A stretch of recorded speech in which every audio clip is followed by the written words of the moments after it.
আপনার জিভে জল আসার জন্য কাঁচা আমের এই আচারের রেসিপিটি যথেষ্ট। কারণ এটা শুধু আচার না, মনে হবে অমৃত।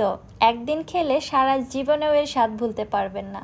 বিসমিল্লাহ। কাঁচা আমের এই আচারটি বানানোর জন্য এখানে আমি 1 কেজি ফ্রেশ কাঁচা আম নিয়েছি। এবার একটি পিলারের সাহায্যে আমের খোসাটাকে পিল করে নিচ্ছি। সবগুলো আম ঠিক এইভাবে ছিলে নেওয়ার পরে আমগুলোকে আমি ছোট টুকরো করে কেটে নিয়েছি।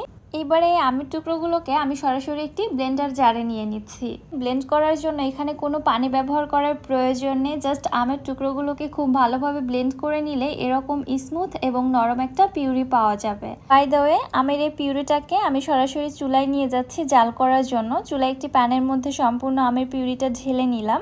এবার এর মধ্যে দিয়ে দিচ্ছি 1.5 কাপ গুড়।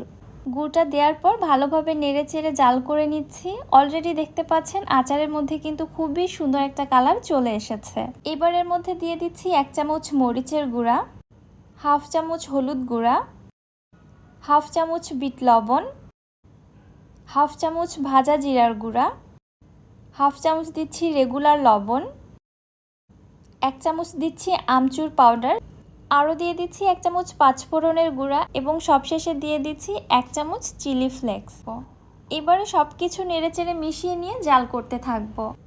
আরও প্রায় 5-7 মিনিট জাল করার পরে আচারের কালারটা ঠিক এরকম এসেছে। মাশাআল্লাহ, দেখতে পাচ্ছেন খুবই সুন্দর একটা পারফেক্ট কালার চলে এসেছে। দেখে কিন্তু অলরেডি জিভে পানি চলে এসেছে, তাই না? মাশাআল্লাহ, আচারের লুকসটা জাস্ট দেখুন, এত বেশি লোভনীয় আর এত পারফেক্ট হয়েছে। মাশাআল্লাহ, এর প্রশংসা কিন্তু শেষ করা যাবে না। আমি জানি আচারের লুকসটা দেখেই অলরেডি আপনাদের জিভে পানি চলে এসেছে। সো আর দেরি কিসের আপুরা, বাসায় ঝটপট তৈরি করে ফেলুন।